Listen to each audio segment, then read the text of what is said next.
Hello viewers, আপনারা কেমন আছেন? আজকে 3 দিন অসম্ভব শরীর খারাপ। কিছু প্রাসঙ্গিক কথা বলতে আসছি। আমরা লেখালেখি করি। আজকে আমার কথার গভীরে হয়তো আমি যাব না, কিন্তু আমি যেটা বলতে চাচ্ছি সেটা বলবো। আজকে একজন রাইটার, একজন সাহিত্যিক এবং তার কবিতা, তার ধরেন তার কলাম এবং এই উপমহাদেশীয় বা আপনি বলেন যে বিশ্বের যে সভ্যতার যে মিথ ব্যবহার এবং মিথের ব্যবহার এবং সেন্টিমেন্ট, মানুষের অনুভূতি এবং কি প্রয়োজনে কবি সাহিত্যিকরা মিথ ব্যবহার করেন এবং কবি সাহিত্যিকদের মিথ ব্যবহারে সংযত হওয়া উচিত এবং মিথ ব্যবহার করতে গেলে কবি সাহিত্যিকের মিথের আদ্যপান্ত হিস্ট্রিটা জানতে হবে।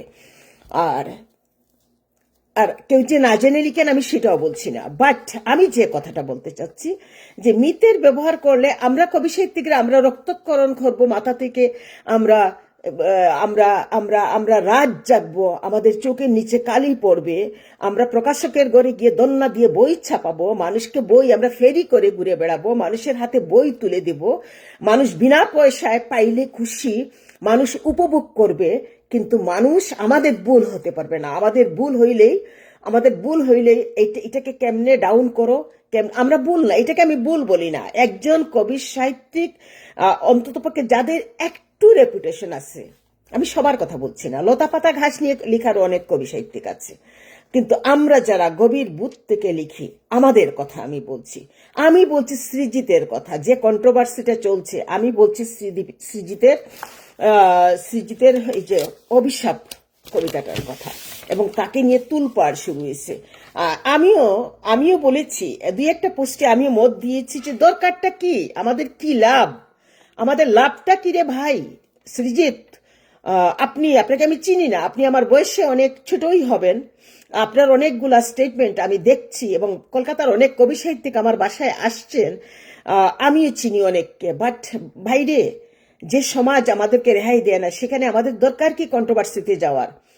আমিও এরকম একটা বিপদে পড়েছিলাম, আমি একবার না দুইবারই বিপদে পড়েছিলাম, কিন্তু একবার আমি আক্রমণেরই শিকার হয়েছিলাম, আর একবার আমাকে 10-12 জন আক্রমণ করেছিল, যে অনলাইনে আমাকে আক্রমণ করেছিল বিশেষ করে। তো আমি বলবো, তো আমি সৃজিতের কবিতাটা আগে পড়ি, সে কোন প্রেক্ষাপটে কবিতাটা লিখেছে তার নিশ্চয়ই একটা প্রেক্ষাপট আছে কলকাতার, এবং এই নির্বাচনী সময়ে তার অনেক আগের মামলা, কোর্ট কাছারির দিকে আমি যাচ্ছি না, এটা কোর্ট ডিসিশন নিবে, বাট তার এই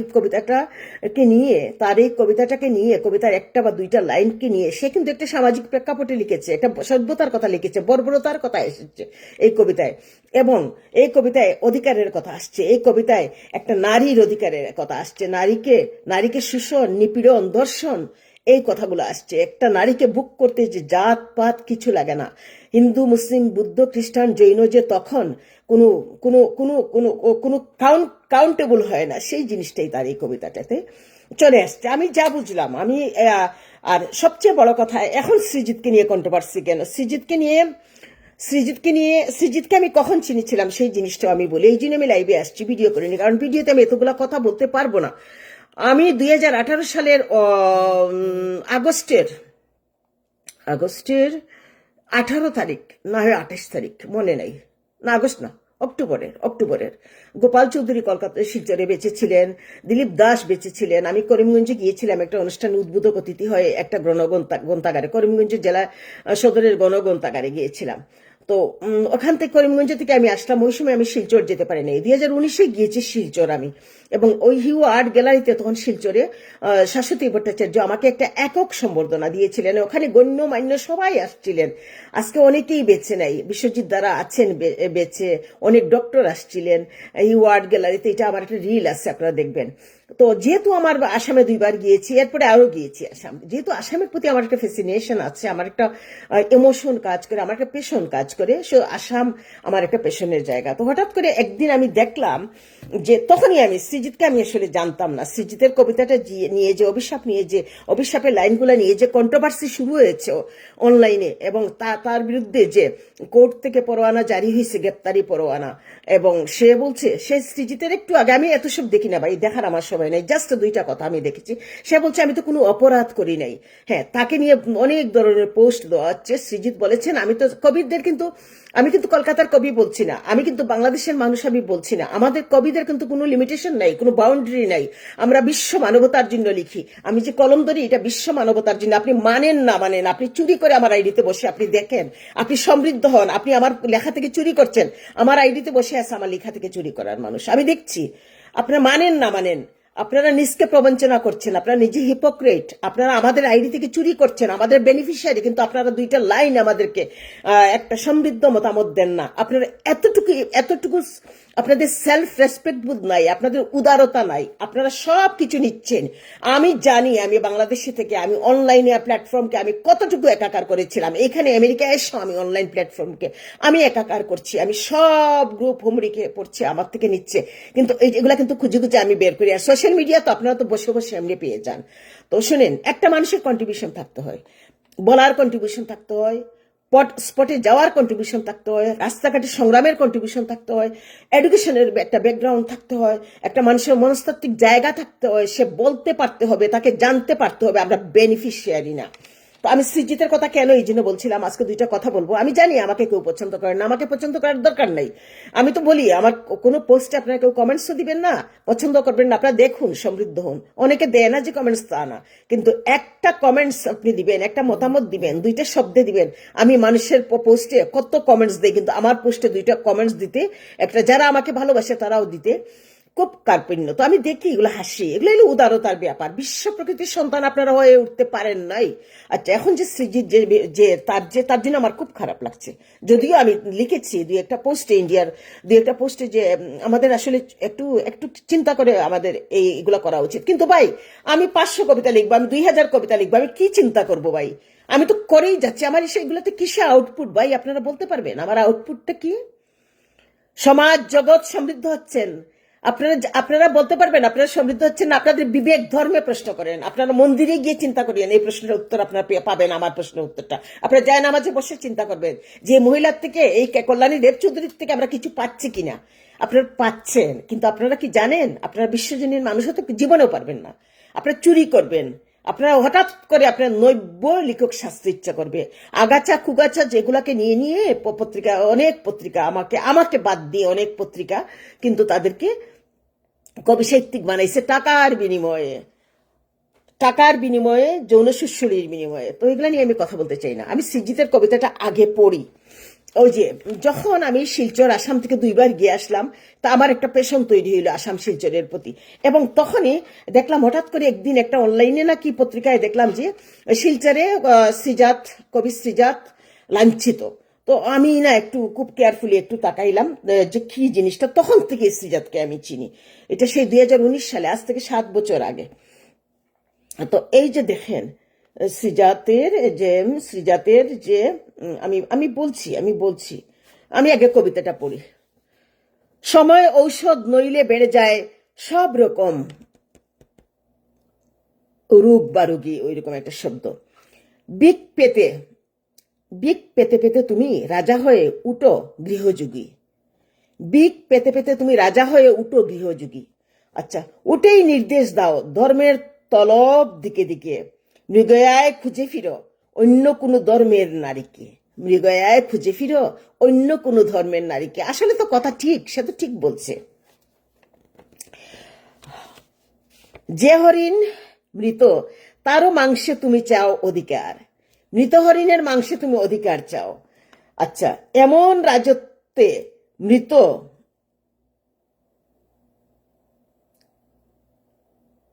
মৃত সেজে মনে হয় হবে না তো তোমার। বাতাসে হাফড় নামিয়ে দেশ জুড়ে ধর্মের ছাই। আচ্ছা, প্রতি নির্বাচনে আমরা শতাব্দী পিছনে ফিরে যাই। প্রতি নির্বাচনে কবি সাহিত্যিকের কলম তো যোদ্ধা তো কবি সাহিত্যিককে বলে। আমরা কি লিখবো না? আমরা কি লিখবো না রাজার বিরুদ্ধে? আমরা কি লিখবো না প্রজার বিরুদ্ধে? আমরা কি প্রজার অধিকার নিয়ে লিখবো না? আমরা কি কৃষকের অধিকার নিয়ে লিখবো না? আমরা কি শিল্পীর অধিকার নিয়ে লিখবো না? আমরা কি শিল্পীর লিমিটেশন নিয়ে লিখবো না? আমরা কি একজন শিল্পী কতটুকু যায় তা নিয়ে লিখবো না? তা আমরা কলমটা ধরেছি কেন? আমাদের আউটপুটটা কি? আমরা ব্রেন থেকে শ্রমটা দিচ্ছি কেন? আমরা কি লিখবো না? একটা অন্যায়ের প্রতিবাদ আমরা করবো না? করেছি না? 200 কলাম আছে আমার, করেছি না? তার অর্থ কি আমি অপরাধী? একজন কবি কি অপরাধী? একজন রাইটার কি অপরাধী? সে কি কাউকে খুন করে? সে কি কাউকে মারে, চরতাপ্পড় মারে? তো শুনেন, আমি বলি, প্রতি নির্বাচনে আমরা শতাব্দী পিছনে ফিরে যাই, যেখানে পুরুষ ধর্ম পুরুষের অন্য নাম, আর আমি নারীর মৃত্যু পার করেও শিকার হলাম। আমাকে দর্শন করে যদ্দিন কবর থেকে তুলে কন্ডম পরানো থাকবে তোমার এই ধর্মের ত্রিশূলে। তো কন্ডম পরানো থাকবে তোমার এই ধর্মের ত্রিশূলে। আমাকে ধর্ষণ করবে যদ্দিন কবর থেকে তুলে। তো কবর থেকে তুলেও দর্শন করছো ভাই। আমি যদি সিজদের কবিতা ধরে, আমি আমার দেশের প্রেক্ষাপট, যেদিন ঢাকা মর্গে মৃত মেয়ের লাশকে দর্শন করেছিল মুন্না নামে একটা ডুম, এরপরে আরেকটা নাকি এরকম সামথিং নাম, চট্টগ্রামে একটা মেয়ের মৃত লাশকে দর্শন করেছিল আরেকটা ডুম, এরপর তিনটা ঘটনা ঘটছে বাংলাদেশে। তো আমাকে দর্শন করবে যদ্দিন কবর থেকেও তুলে তোমরা দর্শন করছো। 4 বছরের বাচ্চাকেও তোমরা দর্শন করছো, তোমরা 21 বছরের বাচ্চাকেও দর্শন করছো, তোমরা 80 বছরের বৃদ্ধাকে দর্শন করছো। আমাকে বলে 25 বছরের ছেলে আমাকে বলে, কল্যাণী দেব চৌধুরী, তোমাকে আমি একদিনের জন্য বিয়ে করতে চাই। আমার অপরাধ কি রে ভাই? আমি লিখি, আমি সুন্দর হয়ে চলি, আমার শিক্ষা আছে, আমি একটি এক্সেপশনাল লাইফ লিড করি, এটা আমার অপরাধ? আমি তো কাউকে মারি নাই, কাউকে গালিগালাজ করি নাই, আমি তো শুধু ভালোবাসা ছড়ায় যাচ্ছি। আমাকে অ্যাড হয়ে মেসেঞ্জারে চলে আসে। তো সিজাত কি ভুল করেছে রে ভাই? সিজাত কি ভুল করেছে? হ্যাঁ, সেটা ভুল করেছে। শিবের হাতের ত্রিশূলে বলেছে যে আমি কন্ডম পরায় রাখবো। সে ভুল করেছে। সিজাত এই ভুল করতে নাই। আমরা ভুল না করেও আমরা অপরাধী। আজকে তোমাকে কোর্ট থেকে তোমার নামে ওয়ারেন্ট ইস্যু হয়েছে, তোমাকে এখন অ্যারেস্ট হবে, তুমি হতেও পারো নাও হতে পারো, আমি জানি না পশ্চিমবঙ্গ সরকার কি করবে। বাট সিজাত, আমরা এগুলো করতে নাই। আমরা দিয়ে যাব, আমরা দিতে আসছি, আমরা দিয়ে যাব। আমাদের থেকে নিবে, চর্যাবৃত্তি করবে, নিবে, চুরের মতো আইডি ফলো করবে, চুরের মতো আইডি কাটবে, চুরের মতো শব্দ নিবে তোমার, চুরের মতো শব্দ নিবে আমার, চুরের মতো আমাদের আইডিয়া কাজে লাগাবে, চুরি করবে। আরে আমি একজন কবির 2টা বইয়ের মুখবন্ধ লিখে দিয়েছি, 26টা 27টা কবিতা পাঠাইছে। এমবসি কবিতা পাঠাও, আমি লিখে তোমার কবিতাগুলো পড়ে আমি তোমার মুখবন্ধ লিখে দিব। সে কি করে? আমি কবিতাগুলো পড়ে দেখলাম আমার সমস্ত, কারণ আমি এমন একজন রাইটার, আজ থেকে 10-12 বছর আগে আমার সমস্ত শব্দ এনে আমি আমার লেখা সাজাতাম। আমার শব্দের মাধুর্য, আমি নজরুলের শিষ্য, আমি শব্দের মাধুর্য পছন্দ করি। আমি কি ছন্দ জানি না? আমি কি রাইম জানি না? আমি ছন্দ 8 লাইন, ছন্দের জাদুকর Satyendranath Dutta, Shakespearean sonnet, Michael Madhusudan Dutta, এগুলো থেকে আমি বের হয়ে আসছি। কেন জানেন? আমি একটা ফ্যাসিনেশন আমার মিথের প্রতি, আমার সভ্যতার মিথের প্রতি আমার fascination. Bring them on camera. কেন জয়? তোমাকে আমি ক্যামেরায় দেখছি তো, তুমি তোমার ক্যামেরা ঠিক করো। জাহাঙ্গীর আলম জয়, তুমি তোমার ক্যামেরা ঠিক করো। আমি সবাইকে অ্যাড করেছি, আমি ইনভাইটেশন সবাইকে পাঠাইছি, তোমাকে আমি দেখতে পাচ্ছি তো, তাইলে সমস্যাটা তোমার মধ্যে রয়ে গেছে। কামরুল ইসলাম দেখছে লন্ডন থেকে, আমার ছোট ভাই, আমাদের বাড়ির আমাদের পূবের বাড়ি, তাদের পশ্চিমের বাড়ি। তো আমি যে কথাগুলো বলছিলাম, যে এই যে তো শিবের হাতের ত্রিশূলে আপনি কন্ডম পরাতে গিয়ে তো আপনি ভুলটা করেছেন। কারণ এরা হইলো, আপনার কবিতা শুনবে কবলার, আপনার কবিতা শুনবে একজন ফার্মার, আপনার কবিতা শুনবে একজন বিজনেসম্যান, আপনার কবিতা শুনবে একজন শিল্পীরা এটাকে অন্যভাবে নেবে না। কিন্তু আপনার সাধারণ মানুষের তো শব্দ জ্ঞানও নাই, ভাষা জ্ঞানও নাই, শিক্ষাও নাই, খুব কম। আমাকে যখন সবাই বলে তোমার লেখা অনেক বড়, আমাকে যখন সবাই বলে এত বড় কবিতা মানুষই শুনতে চায় না, আমি বলেছি যে আমি লিখি 3-4, আমার আশেপাশে 4-5 লক্ষ মেয়ে আছে। কয়টা মেয়ে লিখে? তোমার আশেপাশে 2 লক্ষ মেয়ে আছে, কয়জনে আবৃত্তি করে? আমরা এক্সেপশনাল, আমরা বিরল প্রজাতির। আর এই সমাজের প্রেক্ষাপটে আমরা বিরল প্রজাতির হয়ে গেছি। এখন আমরা করেই যাব, যার ইচ্ছায় শুনবে, যার ইচ্ছায় শুনবে না। অসুস্থ শরীর, আজকে 3 দিন যাবত খুব খারাপ লাগছে। ভাবলাম যে না, একটু কথা বলি, ভাল লাগবে। আমার তো অনেকেই আমাকে ভালোবাসেন। তো যাই হোক, আমি কতজন ভালোবাসেন, কে ভালোবাসেন, আমাকে হাজার মানুষে কোটি মানুষে দেখুক, কোটি মানুষে ভালোবাসুক, সেটা আমি কোনোদিনই চাইনি। এবং আমি এক এবং ইউনিক, আমি কোনোদিন আমার রং খুলস আমি পাল্টাই না। আমি যেখানে যাই তার পাশে আমার দুই হাত প্রসারিত থাকে, মানুষকে আমি ভালোবাসি, উদাত্ত আহ্বানে মানুষকে আমি আহ্বান করি। হ্যাঁ, এখন আমার জীবন লিমিটেশন হয়ে গেছে, আমি লিমিটেড লাইফ এখন লিড করছি। আমি এখন সেই রাজপথে গিয়ে দাঁড়াতে পারি না, সেই শ্রমজীবীদের আন্দোলনে পয়লা মেতে আমি যেতে পারি না, সেই যুদ্ধপরাধীদের বিচারের দাবিতে মানববন্ধনে আমি যেতে পারি না, সেই রাজপথের আন্দোলনে, সেই আইনজীবীদের অধিকার আদায়ের সংগ্রামে, সেই সিটি কর্পোরেশনের মুড়ে চকবাজার, সেই আগ্রাবাদ, এগুলোতে আমি বক্তব্য দিতে পারি না, আমি ঢাকায় গিয়ে বক্তব্য দিতে পারি না। আমার লাইফটা এখন লিমিটেশন হয়ে গেছে। আচ্ছা সৃজিত, তুমি যে ভুলটা করেছো, তুমি যে প্রেক্ষাপটে লিখেছো, তোমার অনুভূতি, তুমি ভুল করো নাই। আমার কাছে তুমি ভুল করো নাই, আমার কাছে তুমি ভুল করো নাই। আমার কাছে ভুল করলে তো বিদ্রোহী কবি কাজী নজরুল ইসলাম তো ভুল করেছেন, তার কবিতাও তো আছে বিদ্রোহী। আমি তো মনে করি তিনি ভুল করেছেন। আমি একজন রাইটার হিসেবে এটা আমার perception, it is my perception, because of I am telling you, expressing now, because of বিদ্রোহী কবি কাজী নজরুল ইসলাম বলে গিয়েছেন যে আমি বিদ্রোহী বিগু, ভগবানের বুকে একে দেই পদচিহ্ন। ভগবান ভগবানের বুকে একজন মর্তের মানুষ কিভাবে পদচিহ্ন এঁকে দেয়, ভগবানের বুকে পদচিহ্ন কিভাবে এঁকে দেয়, তো সেটা তো নজরুল ইসলাম ভুল করেছেন। তো নজরুল ইসলাম কি সেই সময় তিনি জনরুষে পড়েন নাই? নিশ্চয়ই তিনি পড়েছেন। আমি তো নজরুলের শিষ্য, নিশ্চয়ই তিনি পড়েছেন যে জনরুষটাতে তুমিও পড়বে। আমার কথা আমি বলি, আমাকে একদিন মুসলিম কবি, যেদিন তার একটা বই আমাকে দেখা মাত্র, উনি ছিলেন না, একদিন আমাকে দেখেছিলেন, আমার বাসায় এসেছিলেন, আমাকে যখন বইটা ডেডিকেট করেছিলেন, এই জঙ্গি, এই মৌলবাদী সব ধর্মে এগুলো আছে। এখন তুমি জনরুষে পড়েছো হিন্দুদের, আমাদের দেশে এগুলো আছে। তারা যা করেছিল, 3 মাস আমি গৃহবন্দী ছিলাম, বইটা তিনি আমাকে ডেডিকেট করেই ছেড়েছেন। একদিন আমি ব্যাংকে যাব, আমার ইমার্জেন্সি, আমি বের হয়েছিলাম, তারা পথে আমাকে আক্রমণ করেছিল, আমি দৌড়ে একটা দোকানে ঢুকেছিলাম, এবং ওখানে দোকানের আশেপাশে আমার হাজবেন্ডের চেম্বার ছিল, তারা সবাই আমাকে চিনত, তারা আমাকে ঘরে এনে দিয়েছিল। আর আমাকে ঘরে বাসায় দিয়ে তারা গিয়েছিল, পরে আমাকে তারা বসায় রেখে, পিছনে বসায় রেখে পরে তারা আমাকে বাসায় এনে দিয়ে গিয়েছিল। সেই সময়ে যে একটা হিন্দু মেয়েকে একটা মুসলিম কবি কিভাবে উৎসর্গ করে, এটা শরীয়ত বিরোধী। আচ্ছা, আরেকটা জিনিস, আমি একটা কবিতায় আমি লিখেছিলাম, আমি অনেক মিথ ব্যবহার করি, আমার কবিতা মিথে ভরা মিথে, কিন্তু আমি সবাইকে বলেছি তোমরা যে মিথ যখন বুঝো না, তোমরা স্ট্রেট আমাকে ফোন করবে, আমি জেনে শুনে ডেলিভারেটলি, ডেসপারেটলি, বোল্ডলি আমি আমার মিথ ব্যবহার করি। এই মিথ ব্যবহার করার জন্য আমি এতগুলো এডুকেশন নিয়েছি। আমি বিএড করেছি 2.5 বছর, প্রত্যেকটা ভারতীয় সভ্যতা আমি পড়ে পরীক্ষা দিয়েছি। আমি ইংলিশে অনার্স মাস্টার্স করেছি, আমার সাবসিডিয়ারি ছিল ফিলোসফি, হিস্ট্রি, এগুলো সব চলে আসছে। ইন্টারমিডিয়েট পর্যন্ত আমার ছিল ইকোনমিক্স, হিস্ট্রি, আমার সব চলে আসছে। আমি খুব ভালো স্টুডেন্ট ছিলাম এগুলাতে আমার প্রচন্ড মার্ক। তো আমি তোমাকে যে কথাটা বলি, এই যে নজরুল ইসলামের যে মিথ ব্যবহার, ভগবানের বুকে পদচিহ্ন এঁকে দেওয়া, তুমি বলেছো শিবের ত্রিশূলে কন্ডম পরাবে, তুমি ভুল করো নাই। আর যারা করছে তারা কিন্তু লিখে না, তোমার পিছনে যারা লাগছে তারা কিন্তু লিখে না। আর তাদের পোস্টে আমি কমেন্ট করেছি যে তা না, এবং নজরুলের এই রেফারেন্সটাও আমি দিয়েছি। তুমি ভুল করো নাই, তোমার কোনো ভুল নাই। আমি তো অন্ততপক্ষে তোমাকে আমি শ্রদ্ধা জানাই, তোমাকে আমি স্যালিউট করি। তুমি আমাকে চিনো না, বাট আমাকে যারা ভালোবাসে বাংলাদেশে, তারা সবাই বলে, কলকাতার সবাই আপনার সম্পর্কে জিজ্ঞেস করে। আমি বলি সবাইকে তো আমি চিনবো না, তারাও তো সবাই আমাকে চিনবে না, বাট আমি বাংলাদেশে এই এমনও কলকাতার কবি সাহিত্যিকরা বলে যে আমরা কল্যাণী দেবচৌধুরীকে দেখতে পাই না কেন। আমি বাংলাদেশ থেকেও আইসোলেটেড ছিলাম, আমি যেতাম না পাবলিক প্লেস, আমি যাই না, আমি অ্যাভয়েড করি। আমার এত পরিচিতির আমার দরকার নাই। আমাকে শওকত ওসমান বলতেন, তুই কার জন্য এগুলা লিখিস, তুমি কার জন্য এগুলা লিখো, তোমার সামনে তো সব গবাক তরুর সারি, হাম্বা রব। আমি একদিন বললাম, কবি হাম্বা কি বলে, কি ওই যে ব্যয় করে, তোমার এগুলা কে বুঝবে? তো আমি বললাম কেন? বলে কি না, তোমার এই যে মুক্ত করো ধরা কবিতাটা পড়লাম, পড়ে দেখি যে তুমি সত্যের যুগ ঘুরে ঘুরে ত্রেতাতে নাচতেছো, ত্রেতা থেকে তুমি দ্রাপরে এসে খেলতেছো, দ্রাপর থেকে এসে কলিযুগে, এবং তারপরে কলিযুগে এসে তুমি ধানমন্ডির 32 নম্বরে হুমড়ি খেয়ে পড়লে। তো আমাকে যারা চিনে তারা চিনে, আমি চাই না আমাকে সবাই চিনুক, আমি নিজে চাই না। তো সৃজিত, এক এক সময় এক একটা লাইন বেফাস করে লিখে ফেলো। আমি জানি তুমি এই কবিতাটা লিখেছো কোন প্রেক্ষাপটে। আমি বলি, আমি নেপাল গিয়েছিলাম, তো স্বয়ম্ভু মন্দির ঘুরলাম, পশুপতিনাথ মন্দির ঘুরলাম, ভগবান বিষ্ণু অনন্ত যে অনেক স্পট ঘুরলাম।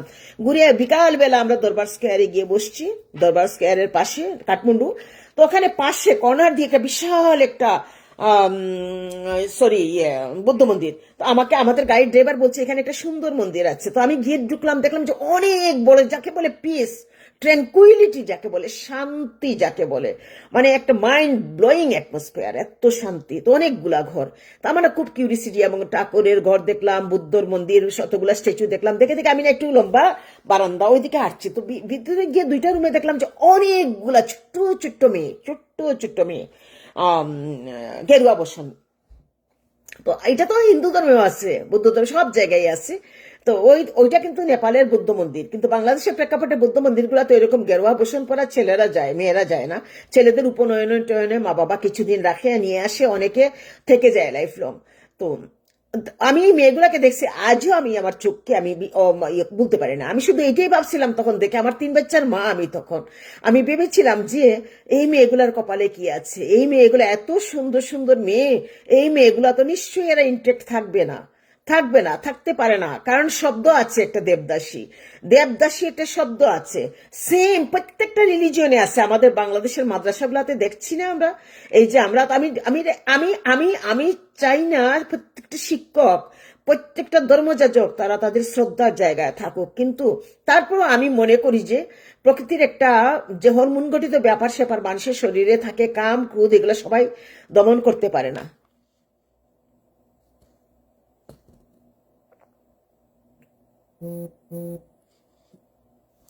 দমন করতে পারে না। তো যাই হোক, দমন করতে পারে না। তো যাই হোক, আমি এই কথাগুলোই আজকে বলতে চাইছিলাম যে এই যে ধর্মের ত্রিশূলে যে তুমি কন্ডোমটা পরালে, এখন তো শিবের ধর্মের ত্রিশূল, এখন তো সেন্টিমেন্ট এমন লাগা লাগছে, এমন লাগা লাগছে। এবং কি স্বার্থে, কাদের স্বার্থে আমি জানি না। একজন কবিকে হেনস্থা করার মানেটা কি? অনেক বছরের পুরানো মামলা, এখন তার নামে ওয়ারেন্ট ইস্যু করে তাকে উঠতে হচ্ছে। সে কি করেছে? আমার প্রশ্ন হলো সে কি করেছে? আমি যে সৃজিতের পক্ষে কথা বলছি তা না, আমি সৃজিতের পক্ষে কথা বলছি তা না। আমি একটা কবিতায় লিখেছিলাম, তো দেখে নিও, চ্যালেঞ্জ তোমায়, মানে ভগবানকে আমি চ্যালেঞ্জ করেছিলাম। আমি কেন ভগবানকে চ্যালেঞ্জ করলাম? ওই যে কট্টরপন্থী জটাধারী কতগুলো আছে, এরা, আর আমার প্রশ্ন তো পাবলিক থাকে, এরা আমাকে ধরেছিল, ভগবানকে চ্যালেঞ্জ করলেন। তো আর রবীন্দ্র নজরুল ইসলাম তো লিখেছেন, ভগবানের বুকে এঁকে দেই পদচিহ্ন। এই চশমা দিয়ে দেখতে পারছি না, এই চশমাটা, আমি চশমাটা চেঞ্জ করি, চশমাটা করি। তো যাই হোক, এই কথাগুলো আমার বলার ছিল। আমি যদি এগুলা বলতাম না, আমি যদি এগুলা বলতাম, তাহলে এই যে এখন আমি ক্লিন দেখতে পাচ্ছি, এগুলো আমি, এটা আমার পুরানো চশমা, আবার অ্যাফিউজের চশমা। আচ্ছা, যে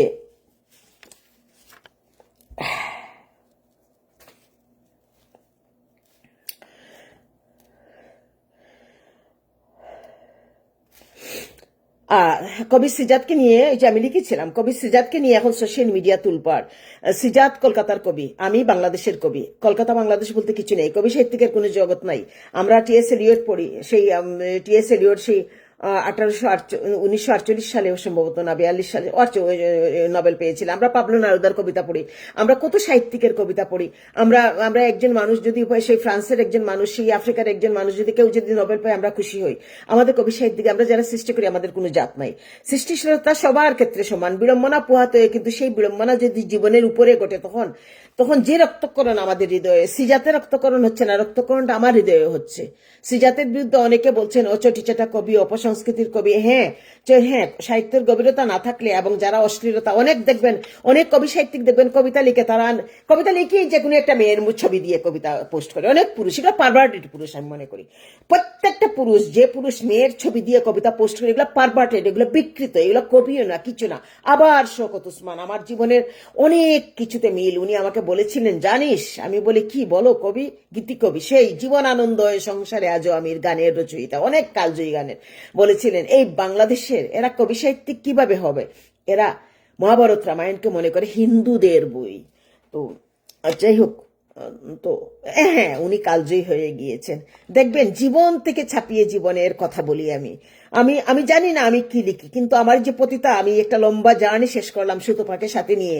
এটা সবাই করবে না। সুতপা ভয় পেয়ে গিয়েছিল, আমি সাহস দিয়ে ওকে এগিয়ে নিয়ে গিয়েছি। না, সুতপা ভয় পেলে চলবে না।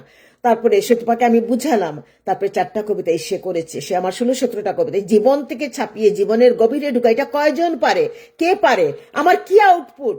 আমার আউটপুট এইটাই, আপনারা আমাকে চান না আমাকে কেউ চিনুক, আপনারা চান না আমাকে কেউ জানুক, আপনারা চান না আমার লেখা কেউ পড়ুক, আপনারা হিংসা করেন। শুনেন, সবাই কিন্তু সবাই কিন্তু সবাই কিন্তু শ্রীজাত হতে পারে না, সবাই কিন্তু শক্তিঘোষ হতে পারে না, সবাই কিন্তু বুদ্ধদেব হতে পারে না, সবাই কিন্তু কল্যাণী দেবচৌধুরী হতে পারে না। হ্যাঁ, আমি আমার কথা বলছি, আমি আমার কথা বলছি, সবাই কিন্তু কল্যাণী দেবচৌধুরী হতে পারে না। কিন্তু যারা চায়, চেষ্টা করে, তারা কিন্তু আমাদের অনুসারী, তারা কিন্তু সবাই ভালো মানুষ। একজন যদি লতা পাতা ঘাস নিয়েও কবিতা লিখে, সে কিন্তু কাউকে আক্রমণ করে না, সে কিন্তু কাউকে খুন করতে যায় না। খুন আপনারা করেন, আপনারা তাকে তিলে তিলে অন্যভাবে খুন করেন, তার মেধাকে ডিস্ট্রয় করার চেষ্টা করেন, আপনারা অভিশাপ দেন, আপনারা ফতুয়া দেন, আপনারা চান না তাকে এগিয়ে নিয়ে যেতে। আমার দীর্ঘ জার্নি, আমার 20 বছরের জার্নি, আমার লাইফ লং জার্নি থেকে বলছি, আপনারা প্রতারক, আপনারা প্রবঞ্চক, আপনারা হিপোক্রেট। আপনারা চান আমি আপনাদের পোস্টে আপনাদেরকে এগিয়ে নিয়ে যাই, আপনারা আমার পোস্ট অ্যাভয়েড করে যান, আমাকে যারা ভালোবাসেন তারা অ্যাভয়েড করে যান। I know everyone. আমি এই জন্যই, আমি এটা আমার সৃজিতের পক্ষে কথা বলা না, আমি সাহিত্যের পক্ষে কথা বলছি। আজকে শিবের হাতে ত্রিশূলে কন্ডম পরায় দিছে সৃজিত, তার কবিতার পিছনে কি আছে আপনারা ভেবেছেন একবারও? তার কবিতার পিছনে কিন্তু একটা নারীর অধিকার নিয়ে সে কথা বলেছে। তার কবিতার পিছনে একটা নারীকে, যে তখন একটা নারীর মাংস খাইতে আপনাদের হিন্দুও লাগে না, বৌদ্ধও লাগে না, খ্রিস্টানও লাগে না, আপনারা ইজিলি তখন তখন আপনাদের ধর্মের সুরি আসে না, তখন আপনাদের ধর্মের উপরে আঘাত আসে না, তখন আপনারা বিচার করেন না এটা হিন্দু ধর্মের, আমার তো ধর্ম যাবে, এটা বৌদ্ধ ধর্মের, আমার তো ধর্ম যাবে, এটা মুসলিম ধর্মের, আমার তো ধর্ম যাবে, তখন আপনাদের এগুলো আসে না। একটা ধর্মযাজক হিন্দু হয়েও যদি একটা মেয়েকে দর্শন করে, সে ওখান থেকেই সে প্রতিবাদটা করেছে। হ্যাঁ, এখন ভাই শ্রীজাতি 1000 কবিতা লিখবে, 5000 কবিতা লিখবে, আমি কল্যাণী দেবচৌধুরী 5000 কবিতা লিখবো, 2000, মানে আমার একটা জায়গায় কি একটা ভুল হতে পারে না? আর আমার তো ইচ্ছা করে আমি বিদ্রোহী হই, বিদ্রোহী হয়েছিলেন বলে একটা বিদ্রোহী কবিতার, বিদ্রোহ কবিতার জন্ম হয়েছে ছিল বলেই তো নজরুল ইসলাম লিখেছেন যে আমি ভগবানের বুকে এঁকে দেই পদচিহ্ন। তো যাই হোক, আর কিছু বলবো না। সেদিন চট্টগ্রামের একজন মুসলমান কবি আমাকে একটি বই ডেডিকেট করে, এটা বলেছি, আর পৌঁছে দে, আমাকে বাসায় পৌঁছে দে। আর আমি 2018 সালে উদ্বোধক হয়ে গিয়েছিলাম, সেই কথাগুলো বলেছি, সবই আমার আসছে। তো আমি এই সৃজিত সম্পর্কে এই কথাগুলো বলার জন্যই যে হ্যাঁ সৃজিত, আমি আরেকটা জিনিস দেখলাম যে আমি এত দেখতে পারি না ভাই, সোশ্যাল মিডিয়া খুলি না ভাই, অসুস্থ হয়ে যাই ভাই, যা অবস্থা শুরু হয়েছে ভাই সোশ্যাল মিডিয়াতে আমরা কাজ করি ভাই। আমি তো অফলাইনের কবি ছিলাম, আমার তো, আমি যখন সোশ্যাল মিডিয়া খুলি তখন অলরেডি আমার 4-5টা বই বের হয়ে গেছে ভাই, বাংলা একাডেমির বই মেলায় আমার বই বেরিয়েছে, ঢাকা থেকে বই প্রকাশ হয়েছে। আমি তো অফলাইনের মূলত ভাই, অনলাইনে আসছি 2015 সালে, আসার পরে আমি অনেক অবদান রেখেছি অনলাইনে অবদান বলবেন কি বলবো না, এটা নিয়ে আরেকদিন আসবো না।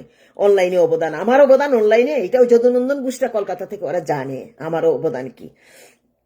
তো যাই হোক, আমি যে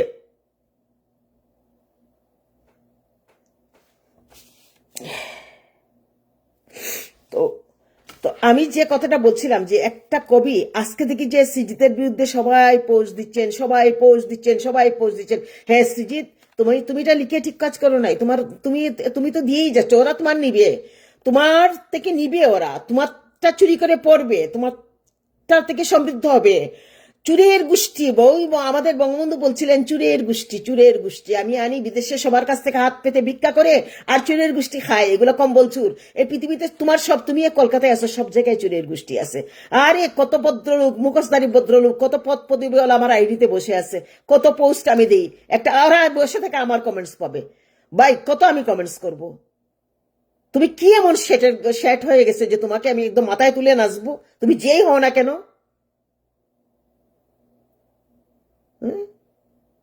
আমি দিয়েই যাব তোমাকে, তুমি নিবাও, উপভোগ করবাও, ভুক্তভোগী, তুমি তুমি তুমি বেনিফিশিয়ারি। তুমি চুরি করে, তুমি সব পদঘাট তুমি দেখছো, তুমি বিশ্বজনীন একটা প্ল্যাটফর্মে তুমি আমার অনেকটা তুমি বেনিফিশিয়ারি, আবার তুমি আমার সাথে হিপোক্রেসি দেখাচ্ছ। আমি তো সব জানি ভাই, আমি ক্রিমিনাল লয়ার, আমি বার কাউন্সিল ডিক্লেয়ার্ড আইনজীবী, আমি সব জানি, আমি সব দেখতে পাচ্ছি।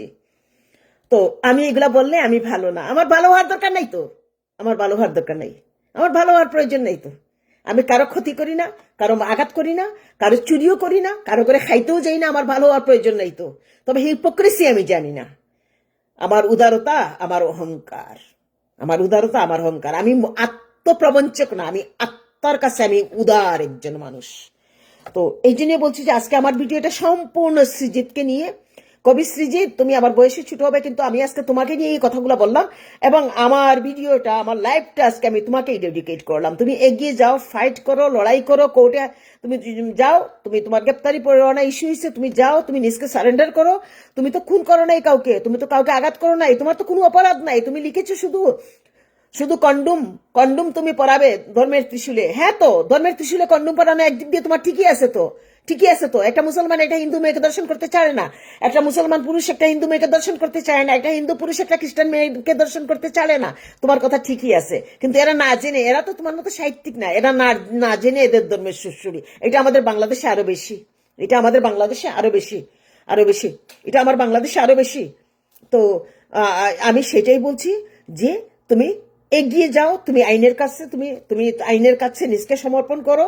দেখবা তুমি সসম্মানে, তোমাকে কোর্ট, একজন জাজ, একজন জাস্টিস, ওরা এগুলো জানে, ওরা এগুলো বুঝে, ওনারা বুঝে। আমি আমি বলবো আমি বলবো দেখো, আমি কেন এই কথাগুলো বলছি। আমাদের কবি সাহিত্যিকদের কোনো সীমানা নাই। আমার কবিতা সবাই পড়ছে, ফ্রান্সে যাচ্ছে, ইংল্যান্ডে যাচ্ছে, ইউকেতে যাচ্ছে, সবাই পড়ছে। কেউ নেতিবাচক কোনো কিছু করে না। আর আমার মিথ ব্যবহার, আমি মিথ ব্যবহার করি, আমি খুব কেয়ারফুলি মিথ ব্যবহার করি। আমার কবিতা লাইনে লাইনে মিথ পাবে। এমনও কবিতা আছে, মক্কার বিষবৃক্ষ বুড়ির মতো পথে কাটা বিছিয়ে পদতল থেকে রক্ত ঝরায় অবিরল। ওই যে আমরা ছোটবেলায় পড়েছি না, মক্কায় বিষবৃক্ষ বুড়ি। আমার কোন কবিতায় আমার নিসা সূরা নিসার আমার কোন একটা বাকারা, কোন একটা আমার রেফারেন্স আছে। আমার কবিতায় অনেক আছে, কিন্তু বাট আমার হযরত মুহাম্মদকে নিয়ে কবিতা আছে। বাট ওই যে আমি বিতর্কিত শব্দ আমি ইউজ করি না। আমার প্রত্যেকটা লিখায় 4-5টা মিথ আছে, এবং মিথ জানা একটা ক্রেডিট। কয়জন মিথ জানে? আজকাল অনলাইনের বদৌলতে সবাই টুসটাসের 2টা বলে ফেলে। আমরা যখন মিথ ব্যবহার করেছি, কে মিথ জানতো? মিথ কেউ ব্যবহার করে? আমি একদিন একজন বিভাগীয় প্রধান কলেজে তাকে বলছিলাম, দিদি তোমার, আমাকে সে বলছিল, দিদি তোমার কবিতা বুঝি না, এত ব্যবহার করো। আমি বলছি, তুমি আমার ভাই, তুমি যখন তুমি বুঝে না আমাকে ফোন করবে। আমি জেনে বুঝে ডেলিভারিটলি আমি মিথ ব্যবহার করি। এখন তোমার মিথটা হয়ে গেছে এখন ডাইরেক্ট ছুরি মারা পাবলিক সেন্টিমেন্টে, এবং এই সেন্টিমেন্টগুলা কিন্তু কোনো ভ্যালু নাই। এই সেন্টিমেন্টের, এরা ধর্মান্ধ ভ্যালু এদের। ওরা ওরা ওরা গভীর বিশ্লেষণ ব্যাখ্যায় যাচ্ছে না। হ্যাঁ, আমি যা দেখলাম, এই অভিশাপ কবিতাটা সেই সময়ে সম্ভবত কোনো একটা মেয়ে নির্যাতনের শিকার হয়েছিল, কোনো ধর্মযাজক এইরকম কারো হাতে, বা কোনো একটা যাজক, একটা পুরোহিত টাইপের একটু কারো হাতে, তখনই এই কবিতাটার সৃষ্টি হয়েছিল। আর এই কবিতাটা নিয়েই এখন তোমাকে হেনস্থা করা হচ্ছে, হ্যারাস করা হচ্ছে। আমি আমি আমি আমি একজন কবি হিসাবে, আমি একজন রাইটার হিসাবে, আমি একজন কলম যোদ্ধা হিসাবে আমি আমি আবেদন করব, আমি অনুরোধ করব, আমি একজন আইনবিদ হিসাবে আমি অনুরোধ করব, আমরা যারা লয়ার হয়েছে, আমরা সারা পৃথিবীর আইন পড়েই আমরা লয়ার হয়েছে। আইন সব জায়গায় অলমোস্ট এক, আইনের কিন্তু কোনো পরিবর্তন নাই। খুব একটা যে চেঞ্জ হয়েছে, প্রয়োজনে কিছু সংশোধন হয় বিভিন্ন দেশে, আইন কিন্তু সব জায়গায় এক। আমরা কিন্তু সারা পৃথিবীর আইন পড়ে লয়ার হয়েছি। তো আমি অনুরোধ করব যে শ্রীজাতের এই ব্যাপারটা, কবি শ্রীজাত, কলকাতার কবি শ্রীজাতের এই বিষয়টা অত্যন্ত মানবিক দৃষ্টিতে তারা কোর্টের প্রতি শ্রদ্ধাশীল। আমরা প্রত্যেকটা জায়গায়, প্রত্যেকটা কোর্টের প্রতি আমরা শ্রদ্ধাশীল। আমরা তারা এই জিনিসটা তারা সদয় বিবেচনায় জাজ, জাস্টিস, বিচারক বা ম্যাজিস্ট্রেট যেই হন না কেন, যার হাতেই আছে নিবেন, এবং সৃজিতকে সসম্মানে মুক্তি দিবেন। তবে সৃজিত এভাবে ডাইরেক্ট কোনো কিছু মিথ আমিও ব্যবহার করি, বাট ডাইরেক্ট কোনো মিথ ব্যবহার করা আমাদের মনে হয় কারোরই আর ঠিক হবে না। কারণ আমরা সমাজটা পড়েছে ওই যে 60-70-80% নরপশু, মানুষ নাই। আর মানুষ এখন নরপশু হয়ে গেছে, শিক্ষিত পশু, অশিক্ষিত পশুর হাতে আমরা আমরা কলম নিয়ে আমরা সমাজের এই বৈষম্য, ডিসক্রিমিনেশন, আমরা এই মানুষের রাইটস, মানুষের যে রাইটস, এবং মানুষের যে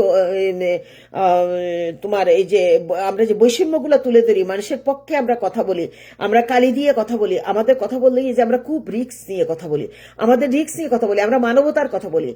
আমি জানি না একটা ছেলে, একটা আমি জেনারেশনের কথা বলি, ওই জেনারেশনটা কি হাদির জেনারেশন আমাদের দেশে, নাকি ওই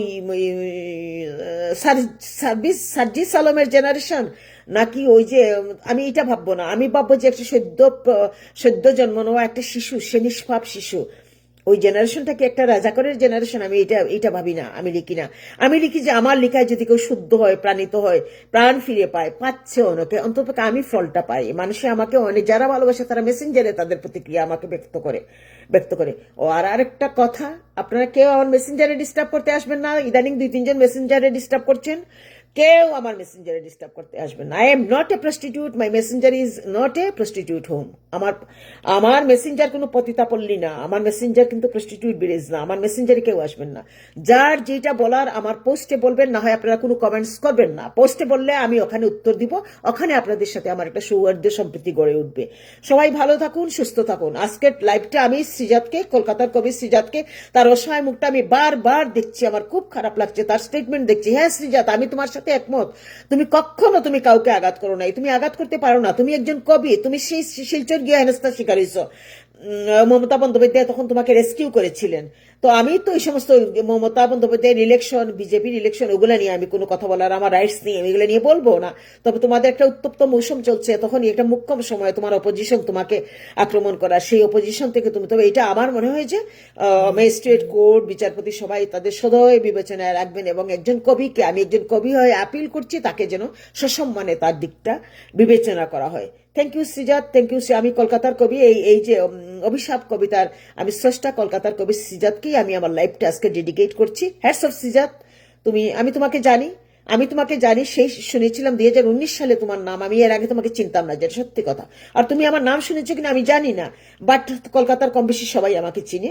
কাউকে জিজ্ঞেস করলে তুমি আমাকে পাবে। আমার লাইফটা আমি কাউকে না কাউকে বলবো তোমাকে পৌঁছায় দিতে। সবাই ভালো থাকুন, সুস্থ থাকুন। এই যে আমি অনেক কিছু করি না, কপি ক্লেমে পড়ে যায়। আর আমি এত সব নিয়ে, আমি এগুলা নিয়ে আমি এত এত ইয়ে থাকি না, আমি এত এত আমি এগুলা নিয়ে আমি এত এত এত এত এত স্কিল না। সিজাতের অনেকগুলা পোস্ট আমি দেখছি, আমার খুব কষ্ট হচ্ছে। সিজাতের একটা ভিডিও পাই কিনা দেখি তো। ও তো আমি কিছুক্ষণ আগেও ভিডিওটা পেয়েছিলাম।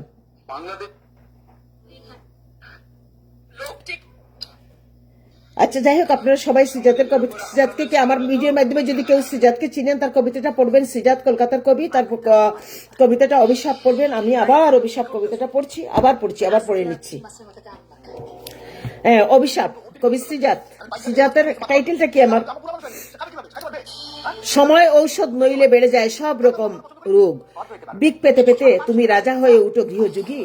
উঠেই নির্দেশ দাও ধর্মের তলব, দিকে দিকে মৃগে খুঁজে ফিরো অন্য কোনো ধর্মের নারীকে।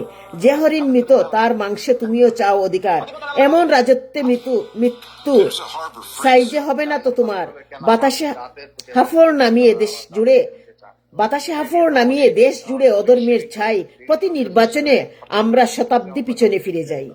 অ্যাকচুয়ালি ঠিক তাই তো, শতাব্দী তো দিনকে দিন বর্বর সভ্যতা, বর্বর যুগ আসতেছে। প্রত্যেকটা দক্ষিণ পূর্ব এশিয়া বলেন, আমি তো দেখছি প্রত্যেকটা জায়গায় বর্বরতার। শিক্ষিত হয়ে লাভটা কি? কোনো লাভ নাই তো। কোন শিক্ষিত হয়ে অহংকারী হচ্ছে, শিক্ষিত হয়ে দাম্ভিক হচ্ছে, শিক্ষিত হয়ে মানুষের পাশে যায় না, শিক্ষিত হয়ে মানুষের কথা বলে না, শিক্ষিত হয়ে রাজনৈতিক ডিসক্রিমিনেশন নিয়ে কথা বলে না। তো শিক্ষিত হয়ে লাভটা কি? কোনো লাভ নেই তো। বর্বরতাই তো আমরা ফিরে যাচ্ছি। প্রতি নির্বাচনে আমরা শতাব্দী পিছনে ফিরে যাই, যেখানে পুরুষ ধর্ম পুরুষের অন্য নাম। আর আমি নারীর মৃত্যু পার করেও শিকার হলাম। আমাকে দর্শন করবে যতদিন, কবর থেকে তুলে কন্ডম পরানো থাকবে তোমার ধর্মের ত্রিশূলে। তো যদি মানুষের সাথে পাবলিক কন্টে যদি পাবলিক কন্টে আমি গলা মিলাই, আমি বলবো হ্যাঁ তুমি ভুল করেছো। আর যদি আমি পাবলিক কন্টে গলা মিলাই না, আমি বলবো একজন কবি হাজার হাজার সৃষ্টি করে এটা তার কোনো ভুল না, এটা হয়ে গেছে। তো নজরুল ইসলাম তো বলে গেছেন, পদচিহ্ন এঁকে দেই আমি ভগবানের বুকে আমি পদচিহ্ন এঁকে দিই, নজরুল ইসলাম তো বলে গেছেন।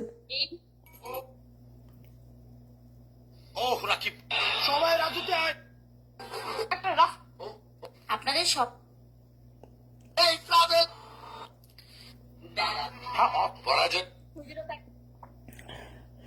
পাচ্ছি না।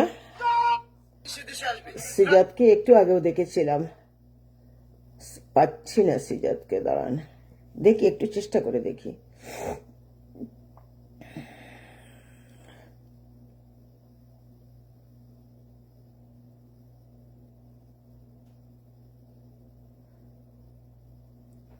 এই যে দেখেন,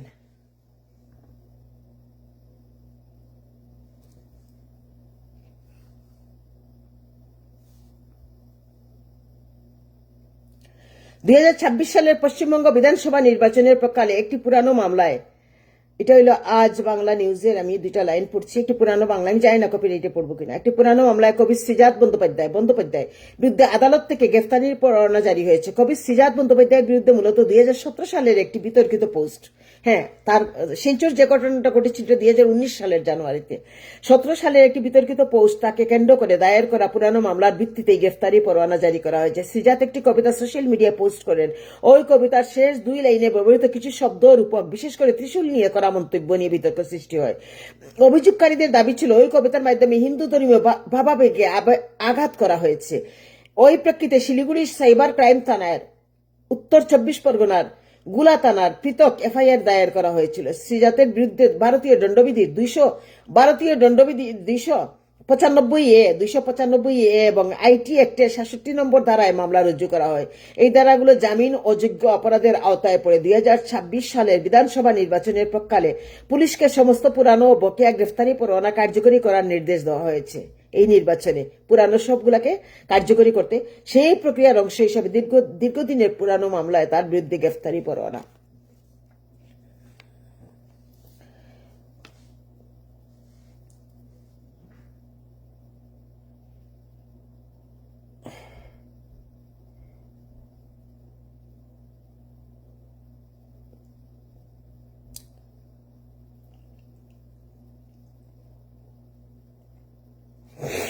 সর্দি ভাই, ও নাক দিয়ে পানি পড়তেছে, আমি কালকে এত ঘুমাইতে পারিনি ভাই।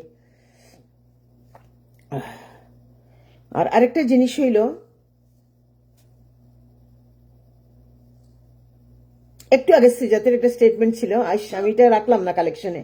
সে বলছিল আমার অপরাধটা কি, আমার তো কোনো অপরাধ নেই। আসলে তো তার কোনো অপরাধ নাই। সেটা লিখেছিল সে 2017 সালে মামলা হয়েছিল, 2019 সালে শিলচর আসছে, ওখানে তার উপরে আক্রমণ, অনুষ্ঠান ভাঙ্গে চূড়া পন্ডু করে দিছিল। মমতা বন্দ্যোপাধ্যায় কলকাতা থেকে তাকে রেস্কিউ করেছিল। আমি মমতার পক্ষে, আমি কারো পক্ষে কথা বলছি না, আমি কথা বলছি একজন রাইটার। সে যদি 3000 কবিতা লিখে, তার একটা কবিতা কি এটা নিয়ে তাকে এত হেনাস্তা করতে হবে, এত হেনাস্তা করতে হবে কেন? আমাদের কোনো কিছু নিয়ে আপনারা উপকৃত হন না? আমাদের সৃষ্টি করে আপনারা আনন্দ পান না? আমাদের সৃষ্টি আপনারা আমাদেরকে কি দেন? কেউ কি কিছু দিয়েছেন? আমরা চেয়েছি?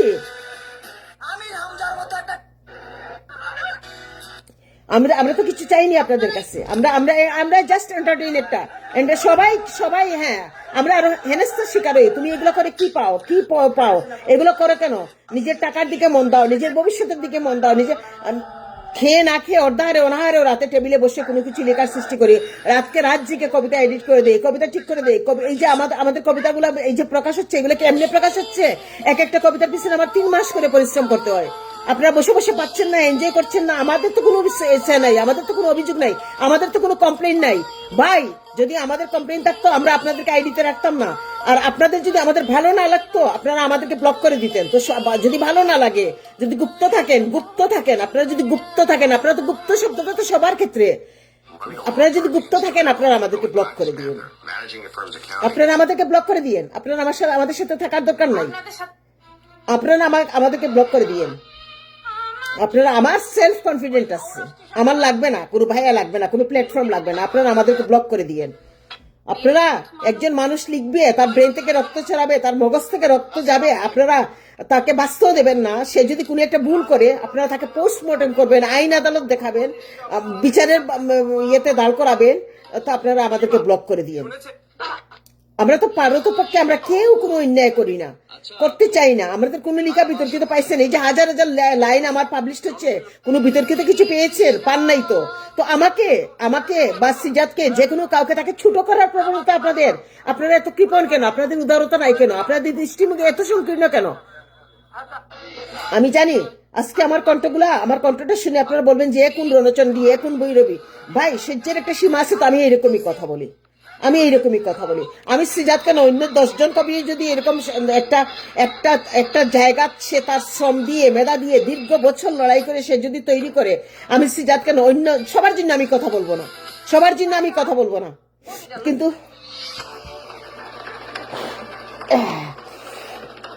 সবার জন্য আমি কথা বলবো না, কিন্তু একজন সিজাতের জন্য আমি কথা বলবো ভাই। একজন সিজাতের টিস্যু ভিজায় বসছি ভাই, টাইল টিস্যু ভিজায় বসছি, একজন সিজাতের জন্য আমি কথা বলবো। আর সিজাতের মতো আরেকজন 10 জন কবির জন্য আমি কথা বলবো ভাই।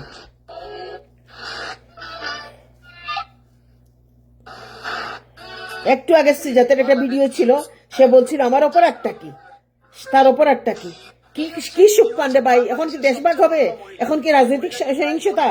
একটা মানুষকে ব্যক্তিগতভাবে তাকে হেয় করার জন্য, তাকে হিউমিলিয়েট করার জন্য আপনার কি সুখ পান্ডে ভাই, কি সুখ পান্ডে ভাই? আর রাজনৈতিক স্বার্থ হাসিল করতে আপনারা একজন কবিকে এই হেয় করে কি সুখ পান্ডে ভাই? এটা কি সেই সেই এখন কি ব্রিটিশ আছে আমাদের দেশে? এখন কি ব্রিটিশ আছে? এখন কি ভারত বাংলাদেশে কি যুদ্ধ লাগছে? এখানে কি স্বার্থের কোনো বিষয় যে একটা কবিকে ব্যক্তিগতভাবে আপনারা এইভাবে হিউমিলিয়েট করবেন? বাংলাদেশের সবচেয়ে লম্বা মহিলা দেখলাম, আপনারাও জীবনে প্রথম দেখলে লাইক দিয়ে ভিডিওটা শেয়ার করে দিন। খুব আপনারা আমি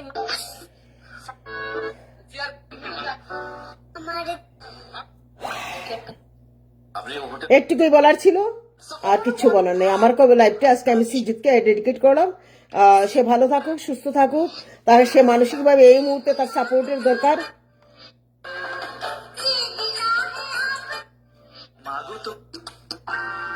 সবাই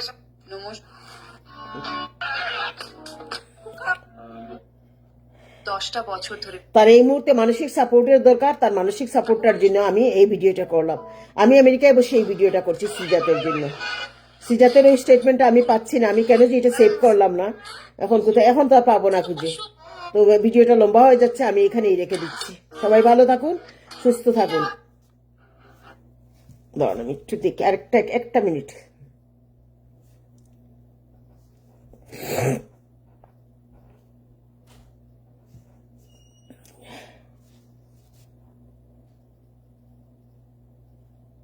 অভিযোগটা করেছিলাম আমি 2019 সালে, এবং অভিযোগ করার কারণ ছিল হচ্ছে 2017 সালে যখন যোগী আদিত্যনাথজি শপথ গ্রহণ করেন, তার পরবর্তীতে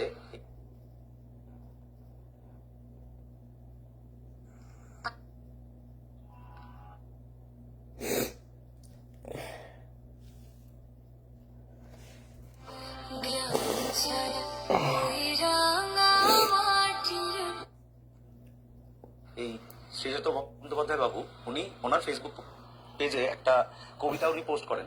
কবিতাটি ছিল অভিশাপ। কবিতাটি বিভিন্ন জায়গায় অসঙ্গতি ছিল, হিন্দুদেরকে নিয়ে আজে বাজে কথা লেখা ছিল, এবং লাস্ট যে দুটো লাইন ওখানে উনি শিবলিঙ্গে কন্ডম পরানোর কথা লিখেছিলেন, যেটাতে আমি সত্যি প্রচন্ড বিরক্ত হয়েছিলাম এবং বহুদিন আমি ঘুমাতে পারিনি। এই কবিতাটি পড়ার পরে আমার মনে হয়েছিল যে একটা মামলা করা উচিত, আমি করেছিলাম। ওনার বিরুদ্ধে ওয়ারেন্ট ইস্যু হয়েছে গত 20 তারিখে, মানে গত পরশু দিন। এবং আইন ব্যবস্থা, আইনের উপরে আমাদের ভরসা আছে, আইন ব্যবস্থা আইন মতো চলবে। বাংলায় উনি এর মধ্যে কোর্টে হাজিরা দেননি, সমন গিয়েছিল। দেখুন, কোর্টের তো একটা প্রসিডিওর থাকে, সেই প্রসিডিওর মেনে কোর্ট যেদিনকে ওনাকে সমন পাঠিয়েছিল তারপরে উনি হাজির হননি বলেই ওয়ারেন্ট ইস্যু হয়েছে। অভিযোগটা করেছিলাম আমি 2000। হ্যাঁ, একজন ওই যে আমি এটা একটু দেখাইলাম যে অভিযোগ একজন করতেই পারে, কিন্তু সিজাত আপনি ভুল করেছেন কোথায় জানেন? আপনি কোর্ট, যেহেতু কোর্টকে আপনার তো শ্রদ্ধা করতে হবে, কোর্টের আদেশ তো আপনাকে মানতে হবে। একজনে অভিযোগ করতেই পারে, আপনার লেখা নিয়ে নেওয়া করেছে, আপনি শিবের ত্রিশূলে আপনি কন্ডম পরিয়েছেন, এটা এটা একটা অ্যাবসলিউটলি এটা একটা কন্ট্রোভার্সি আছে, এটা একটা বিতর্কিত। অনেকে মানুষে ক্ষমা করে না সিজাত, মানুষ ক্ষমা করে না, মানুষের ক্ষমার মন নাই আজকে। এটার জন্য ক্ষমা করতে পারতো, কিন্তু ওই যে কোনো একটা বলয়, কোনো একটা পিছন থেকে কোনো একটা পাওয়ার কাজ করছে এখানে, হয় এটা পলিটিক্যাল, যে কোনো একটা কিছু, আমি ওইদিকে যেতে চাই না। কিন্তু আপনি যখন একটা ভিকটিম হয়ে গেলেন, আপনি যখন আপনাকে যখন কাঠগড়ায় দাঁড় করায় ফেললো, আপনার যখন এই যে কন্ডম পরানো ধর্মের ত্রিশূলে, শিবের হাতের ত্রিশূলে আপনি কন্ডম পরিয়েছেন, এবং এটার জন্য উনি যদি ঘুমাতে পারেন, হতে পারে ওনার মতকে আমি শ্রদ্ধা করি, তো উনি যখন এটা নিয়ে যদি মামলা হয়েই যায়, তো আপনি কেন কোর্টের অর্ডারটা আপনি মানলেন না? আপনাকে যদি কোর্ট ডাকে, আপনি কেন হাজিরা দেন নাই? আমরা কবি সাহিত্যিকরা লিখবেন, অনেক রিস্ক নিয়ে লিখতে হয়। কবি নজরুল ইসলাম জেল খেটেছেন না? রবীন্দ্রনাথের উপরে অনেক আক্রমণ এসেছে না? এই জন্য লেখার সময় কেয়ারফুল থাকবেন। আপনি এটা অন্যভাবে শিল্প দিয়ে মোড়াতে পারতেন।